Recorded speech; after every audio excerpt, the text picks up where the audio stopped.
नमस्कार, आप देख रहे हैं एनएमएफ न्यूज। आपके साथ मैं हूं नम्रता चौधरी। भारत में जब भी कोई पोर्ट बनता है तो कुछ ऐसे पर्यावरणविद आगे आ जाते हैं, एनवायरमेंटलिस्ट आगे आ जाते हैं, जिनको बड़ी चिंता हो जाती है कि भाई पेड़ काटे जाएंगे तो बहुत नुकसान होगा, और सारी चीजें वहीं पर आकर थम जाती हैं। आज हम इस रिपोर्ट में आपको यही बताने की कोशिश करेंगे कि ये सिर्फ एनवायरमेंट की चिंता, ग्लोबल वार्मिंग को लेकर टेंशन ही है या इसके पीछे कोई और बड़ी साजिश है। क्योंकि भारत अगर आगे बढ़ रहा है या अपने समुद्री इलाकों को मजबूत कर रहा है, अपने ट्रेड को और ज्यादा सक्षम बना रहा है, तो इसमें चाइना, अमेरिका या दूसरे देशों का असहज होना समझ में आता है। लेकिन भारत में बैठे हुए कुछ लोगों का असहज होना थोड़ा सा समझ से परे है। आज एक तो इसे समझेंगे, दूसरा भारत कुछ डेवलपमेंट की तरफ आगे बढ़ता है तो पेड़ काटे जा रहे हैं, तो नुकसान हो रहा है, तो हम इतने अच्छे अच्छे हर्ब्स खो देंगे जिसकी भरपाई कभी नहीं हो पाएगी। इस तरह के कॉन्सेप्ट्स दिए जाते हैं। चाइना वही काम करता है तो सीखो चाइना से, अमेरिका वही काम करता है तो सीखो अमेरिका से। ये जो दोहरा मापदंड है, ये क्यों? पंकज जी, आज इसी से स्टार्ट करूंगी। सबसे जो हालिया ये कह लीजिए प्रोटेस्ट या बवाल या नाराजगी, वो निकोबार को लेकर है कि यहां पर पोर्ट क्यों बन रहा है। कह रहे हैं कि 8.5 से 10 लाख पेड़ काट दिए जाएंगे और इतने बड़े वर्ग में इसे फैलाया जा रहा है, वगैरह वगैरह। तो ये रोकने की साजिश है या वाकई में खतरा है और हमें इसे सीरियसली लेना चाहिए? सबसे पहले तो हम ये खबर कर क्यों रहे हैं? राहुल जी विदेश यात्रा से आए हैं और आते ही उन्होंने कह दिया कि हम जंगल नहीं कटने देंगे, आदिवासियों का नुकसान नहीं होने देंगे, और Andaman Nicobar, the great Nicobar project, जो कि उन आदिवासियों के अस्तित्व पे खतरा है, और we will fight tooth and nail, मतलब अंतिम सांस तक लड़ाई लड़ेंगे। उससे पहले इनकी माताजी ने अखबार में, इंडियन एक्सप्रेस में, बड़ा लंबा चौड़ा आर्टिकल लिखा कि कैसे भारत जो है वो इन्वायरमेंट को बर्बाद कर रहा है। इससे पहले अरावली वगैरह को लेकर भी लिखा था। मुझे कम से, मैं सच्ची बात बता रहा हूं, कि गांधी परिवार का प्रकृति प्रेम देखकर मेरी आंखों में आंसू आ गए कि इतना इन्वायरमेंट फ्रेंडली आदमी, इतना इन्वायरमेंट फ्रेंडली आदमी। लेकिन यही इनका इन्वायरमेंट फ्रेंडली बिहेवियर तब कहां चला जाता है जब ये खुद सरकार में होते हैं और छत्तीसगढ़ में हंसडीहा के जंगल उजाड़ने की परमिशन दे देते हैं उसी अडानी को। जब हिमाचल प्रदेश में अभी कुछ दिन पहले तस्वीर आई थी कि जंगल कटवा रहे, तो हिमाचल प्रदेश में जंगल इन्वायरमेंट पॉल्यूशन नहीं है। जब छत्तीसगढ़ में भूपेश बघेल होता है तो इन्वायरमेंट पॉल्यूशन नहीं है।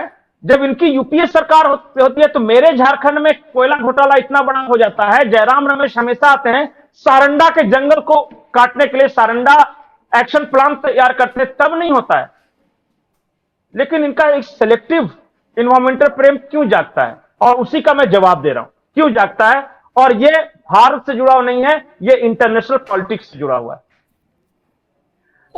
आपने लोगों ने बिल्कुल बिल्कुल बिल्कुल बिल्कुल पोर्ट्स, हर मामले में यहां भी पोर्ट ही बन रहा है Andaman Nicobar, the great Nicobar project में, इसलिए ये विरोध कर रहे हैं।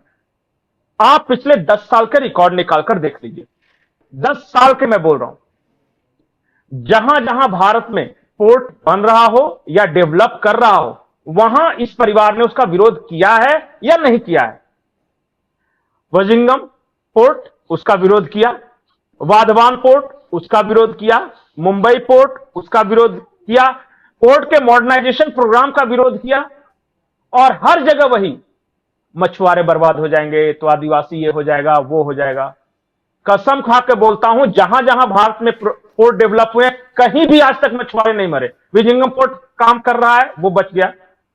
वाधवान पोर्ट में किसी को कोई परेशानी हुई, लेकिन उससे पहले इन लोगों ने जो हर्डल डाला है, वो क्यों डाला है पता है? अब मैं स्पेसिफिक नेम लेकर बता रहा हूं। ये वजिंगम पोर्ट के विरोध के लिए ग्रीन पीस फाउंडेशन पैसे पंप कर रहा था। ये ग्रीन पीस फाउंडेशन क्या है पता है? अमेरिका की एनजीओ है। अब जब एक एक करके आएगा ना, मैं तो सारी चीजें बता चुका कि भारत में जब भी कोई डेवलपमेंट प्रोजेक्ट होता है, मैं दर्शकों से एक अपील करूंगा कि आप लोग नाम बताएं कोई भी डेवलपमेंट प्रोजेक्ट का, कोई भी बड़ा, जिसका इन लोगों ने विरोध नहीं किया है, तो मैं नाम बदल दूंगा। कोई भी विकास का काम, चाहे नर्मदा डैम बनाना हो, चाहे कहीं न्यूक्लियर प्लांट बनाना हो कुडमकुलन का, या कहीं पोर्ट बनाना हो, ये विरोध करते ही करते हैं। और ये करते हैं हमारे राइवल्स की मदद पहुंचाने के लिए। और वो मैं विथ मैप आपको समझा रहा हूं। भारत का मैप देखिए, भारत के आसपास चाइनीज पोर्ट्स कहां कहां हैं। पाकिस्तान में ग्वादर, उसके बाद देखिएगा ओमान के पास एक जिकोटी एक नाम का जगह है, वहां चाइना ने बना रखा है। फिर नीचे आइए, मालदीव बना रखा है। फिर हेम्बन टोटा बना रखा है श्रीलंका में। अभी मांडला पोर्ट जो बांग्लादेश का लिया। फिर उसके बाद ये कोको आइलैंड में बना हुआ है। भारत के चारों तरफ चीन ने पोर्ट बना के रखे हैं। इनमें एक भी पेड़ नहीं कटे, एक भी इन्वायरमेंट का नुकसान नहीं हुआ, किसी को कुछ नहीं हुआ, एक शब्द नहीं बोला इन लोगों ने। इन्वायरमेंट का नुकसान तभी होता है जब सिर्फ भारत पोर्ट बनाता है, और बाकी जो अगर अमेरिका बना ले हमारे यहां तो नहीं होता है, हमारे यहां आकर चाइना बना ले नहीं होता है, हमारे आसपास कहीं भी। सिर्फ जब भारत बनाता है तभी पर्यावरण का नुकसान होता है इनके अनुसार। और अब मैं आपको जियोपॉलिटिक्स समझाता हूं। जैसे ही आप देखिएगा ग्वादर, जिकोटी और मालदीव वाला ये कीजिएगा तो चाइना का इन्फ्लुएंस वहां बढ़ गया, हमारा रेड सी से सारा व्यापार रुक गया। उसके बाद जैसे ही वो आप जाके देखिए हेम्बन टोटा हमारा इंडियन ओशन में, वहां चाइना के बैठा हुआ है।